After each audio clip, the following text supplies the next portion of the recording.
When you hear the name Jason Kidd, what do you think? Is it the coach who once asked his player to intentionally bump into him so that he could spill his drink on the court and get a free timeout? Or is it the NBA's second all-time assist leader who led a young Dallas lineup to its first NBA Finals in a totally unbelievable manner? Both are pretty iconic, but at the end of the day, only one of these guys has his name hanging from the rafters. Jason Kidd spent 19 seasons in the NBA, transforming franchises and recording league-leading stats all over. But some off-court issues and career spent playing in smaller teams has resulted in a modern NBA career, where the name Jason Kidd doesn't get enough mention. So today, let's dive straight into it. Just how good was Jason Kidd actually? Born on the other side of the Bay, to an upper-middle-class family from Oakland, Kidd spent his childhood playing street ball and AAU around the city, where he quickly earned a reputation as a walking bucket. As a high school talent, Kidd was voted Player of the Year by Parade and USA Today, and by the time he got his diploma, he'd been named California Player of the Year twice, as well as a McDonald's All-American. Going into college, Kidd was one of the most recruited players of his class, receiving multiple offers from powerhouse programs. The University of Kentucky was interested, so was Ohio State, but the young point guard chose to stay closer to home, agreeing to play for the Golden Bears at Berkeley University in California, a move which many questioned as Berkeley wasn't known for its basketball program. But for Jason Kidd, that didn't matter. He dominated, earning Freshman of the Year honors and a spot on the All-Pac-10 team with 13 points, 8 assists, 5 rebounds, and 4 steals a game. He also helped turn the Golden Bears into serious title contenders after a shocking upset win against the two-time defending champs, Duke,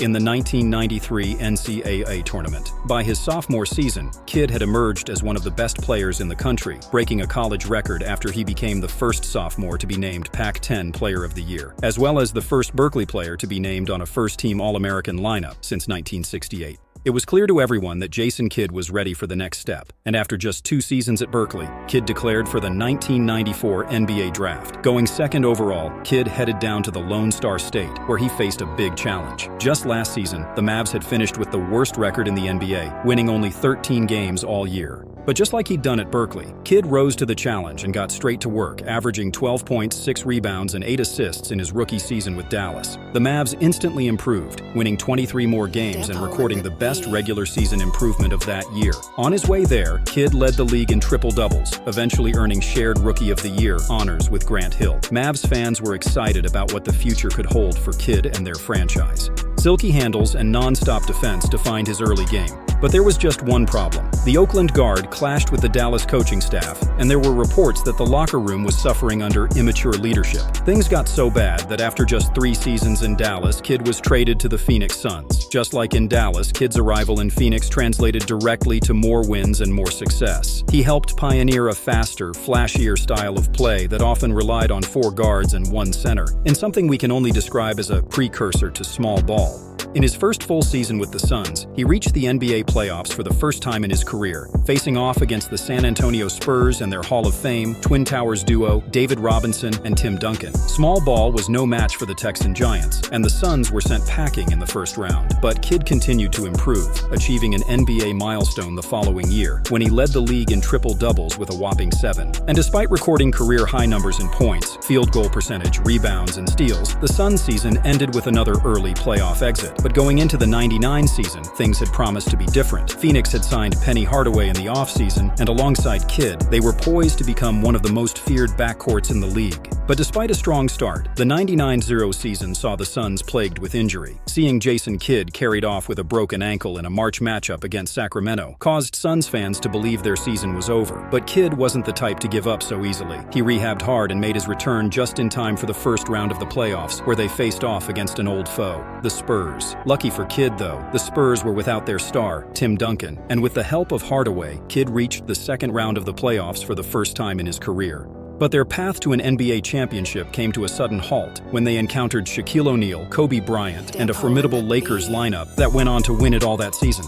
Heading back to the desert, spirits were higher than ever. The Suns looked dangerous, with Kidd and Hardaway poised to become the most formidable backcourt in the league, until an old issue re-emerged. Those same behavioral problems Kidd had displayed as a Maverick had returned, except this time, it was affecting more than just the locker room. In January of 2001, Jason Kidd was charged with the domestic abuse of his wife, and the Suns took a big dip in form. Much of this was because of their over-reliance on Kidd as a scorer. The assist king was encouraged by both his teammates and the coaching staff to be more selfish, something he did well, recording 11 30-plus point games that season. But after another first-round playoff exit, the Suns front office questioned whether Kidd was the right fit for their franchise after all. He left Arizona in the offseason as one of the hottest talents in the league. In the 5 years he played in Phoenix, Kidd was voted an All-Star 4 times and led the NBA in assists for 3 consecutive years from 1999 to 2001. At this point, Kidd decided to leave the West entirely, heading to New Jersey, where he hoped to help a struggling franchise find its footing.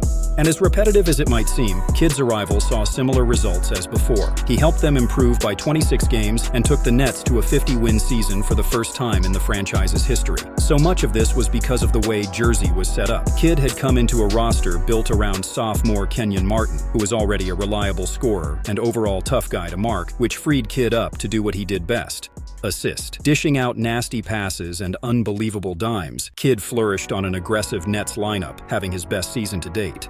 Seemingly overnight, Kidd transformed the Nets into serious championship contenders, coming in second in that year's MVP race for his efforts. So, as the Nets entered the 2002 playoffs, expectations were high, and Kidd didn't disappoint. Surviving a Game 5 double overtime against Reggie Miller and the Pacers, Kidd showed up, dropping a career-high 31 points in the playoffs to help keep the Nets' championship hopes alive. And after a quick second-round victory over the Hornets, Kidd and the Nets faced off against the Boston Celtics in a conference finals matchup that did not disappoint. Kidd averaged a triple-double that series, winning it for Jersey and reaching his first NBA Finals. But the hype train alone wasn't enough, and staring down a formidable LA lineup again, the Nets got swept and sent home empty-handed.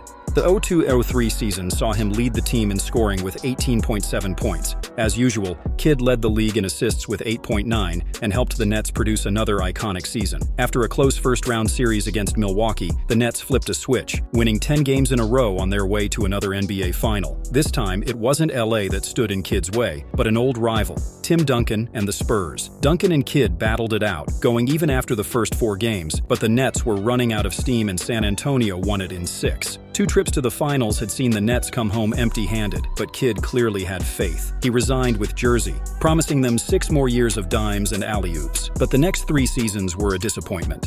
Despite league-leading assist stats and a play style that commanded the floor, Kidd was plagued with injuries, and the Nets didn't return to the finals again. For his efforts, though, he was voted to the All-Defensive First Team for the 4th time, as well as the All-NBA First Team for the 5th. But it was clear that his time in the Garden State was coming to an end. Lucky for him, though, a familiar franchise was in serious need of a leader and facilitator to join them and their new German prospect. In 2008, Jason Kidd returned to Dallas. Alongside a baby-faced Dirk Nowitzki, Jason Kidd settled back into life in the competitive Western Conference. In 2011, 3 years after his return, he reached the proverbial summit of world basketball. After leading the Mavs through their best season to date, Kidd and Dallas entered the playoffs hoping to make a deep run. Kidd wasted no time making an impact, dropping 42 points in the opening 2 games against Portland, which they won 4-2. Next up was LA and a familiar face in Kobe Bryant. But Kidd again put on a masterclass, guarding Kobe in the last minutes of games 1 and 3 to make sure Dallas stayed ahead. After sweeping the 2-time defending champions, they entered into a Western Conference Final showdown against a young Kevin Durant and Russell Westbrook in Oklahoma. Kidd was partially responsible for marking both danger men, a task he did effectively as Dallas progressed onto the NBA Finals. Matched up against LeBron James, Chris Bosh, Dwayne Wade, and the rest of the killer Miami Heat lineup, Kidd faced an uphill battle if he wanted to finally win a ring. But as he'd done against LA and OKC, Kidd showed that his age had only made him better, guarding both superstars Wade and Bron on their way to a 4-2 victory. Averaging 9 points, 7 assists, 5 rebounds, and 2 steals per game, Jason Kidd became the oldest starting point guard to lead his team to an NBA championship, helping the franchise which had drafted him over a decade before lift their first Larry O'Brien trophy. That moment would be the highlight of Kidd's playing career. He played 1 more season for Dallas, where he picked up the NBA's Sportsmanship Award for exemplary behavior, but it was becoming clear that Kidd was getting old. After a lackluster season in New York, Kidd retired having played 19 seasons in the NBA. He averaged a career 12 points, 6 rebounds, and 9 assists alongside 10 All-Star appearances, 5 assist titles, multiple first and second defensive and All-NBA team spots. Kidd did eventually return to basketball and found success as assistant coach to the LA Lakers team that won in 2020.